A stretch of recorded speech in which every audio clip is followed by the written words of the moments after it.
Hey friends, welcome back to OG Universe. Today we are taking a look at the Mcfarlane Toys DC Multiverse, The Flash, the Michael Keaton Batman.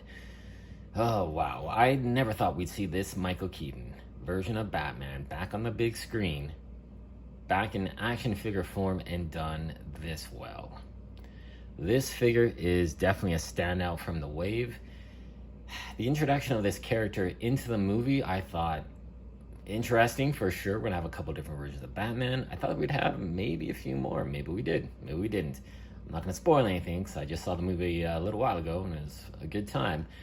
But this figure brings back so many memories. And during the actual movie itself, when this Batman made its full screen appearance in this costume, ready to go, there was a huge pop from the audience. I would love to see this character, in some other form brought back into the DC movie universe. And let's see Michael Keaton do another run of Batman. Of course, when the action sequences were happening, they looked phenomenal. And man, they were so smooth, so well done. Of course, Michael Keaton's a little bit older now. He's in his 70s, I believe, or late 60s. But it was just amazing to see this iconic version of Batman on the big screen. So here he is paired with his other co-stars from the movie, the Flashes, the Batsuit Flash, and the regular version of Flash. But right now, let's take a look at this Batman. He does come with a grapple gun and a silver batarang. The detailed sculpt on this face is just extremely well done. I do see Michael Keaton, and then I don't, and I'm okay because this version of Batman just transcends so many memories of mine. Just wow, just the 1989 Batman movie was such a big impact on my childhood. I remember seeing it, just pretty much collecting anything I could of Batman, pictures, anything from a newspaper. I'd cut them out and put them on a poster. This really inspired me, and it was so fantastic to see this character back in action again. The sculpted detail on the costume looks fantastic. Now this is kind of like a blank canvas. I'm almost tempted to paint this belt yellow to match the insignia up there. It is kind of plain, but this is a newer version of the traditional Bat costume. You do see throughout the movie, you see his bat suits, and it's pretty awesome to see all the different versions of Batman suits. Now, this action figure does have a really nice cloth cape, has a good weight to it, a good texture and feel of it, and it drapes over the figure extremely well. It's just a very impressive looking figure. Really, really well done.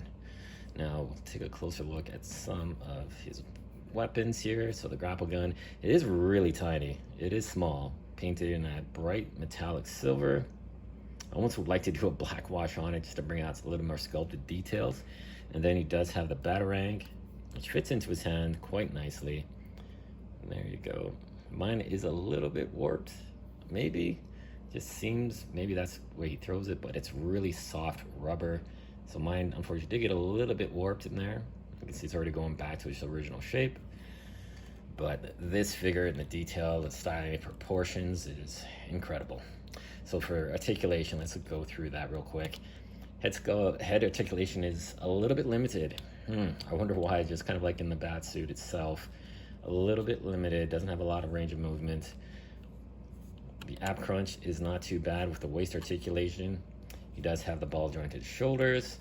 Let's look at the extra armor plating he has on the shoulder. That's pretty cool. And it doesn't affect the articulation too much, but it does kind of limit it for going up. But any side movements and everything else is all good. He does have ratcheted double jointed elbows, a ball joint in the wrist. And then for the diaper area section, it's really not too noticeable. It's not too bad. You got the ball joints in the legs. And then here you got the double jointed ratcheted, really tight joints, like super tight. Not breakable tight, but they're tight. They're gonna hold a position and hold a pose really well. And then just even look at the styling on the boots. I've heard a lot of people when they got this figure originally say that there was a lot of green, almost a hint of green throughout this figure. I don't see it at all in my figure. Across the camera here, maybe it's showing up a little bit, maybe. But in hand, in person, you don't see any green in this figure whatsoever. So it does have, back to articulation, does have the ball joint and the rocker in the ankle with toe articulation as well.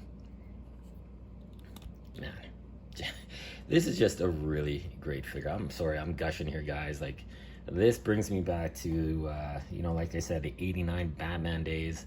It's just a great looking figure.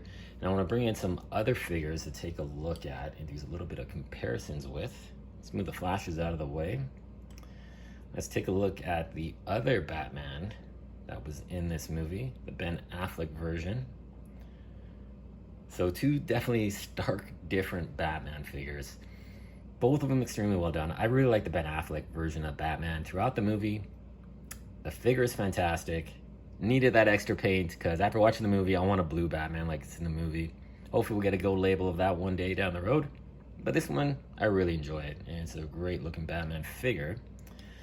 Another one of my standout favorite figures from Mcfarlane Toys in the Batman range is the Arkham Knight Batman. Another big, beefy, chunky figure. Really good articulation, except for the ab cut, which it doesn't have too much of, but I just love the styling of it.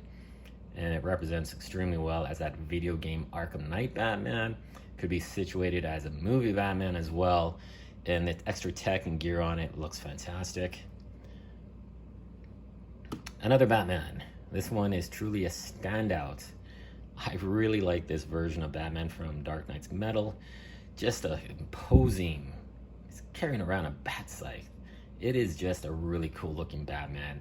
So different from everything we'll ever probably get again. I can't see them reissuing, oh, a new Batman that's styled like this, or this is gonna be his new bat costume. It was a one-off. I'm glad they did it because he looks awesome. But there you go, guys. This is my review on this character, on this figure. If you see it, definitely grab it. I have not seen this figure at retail. I've seen every other figure from the wave. Haven't seen the Michael Keaton that's unmasked yet. Hopefully I'll see it down the road. But this is definitely the marquee character from this wave. It's weird to say because it's a Flash movie, but the Batman figure is the best figure in this entire wave. But there you go, guys. Thank you so much for watching. Like, comment, subscribe. Let me know what you think of this Batman.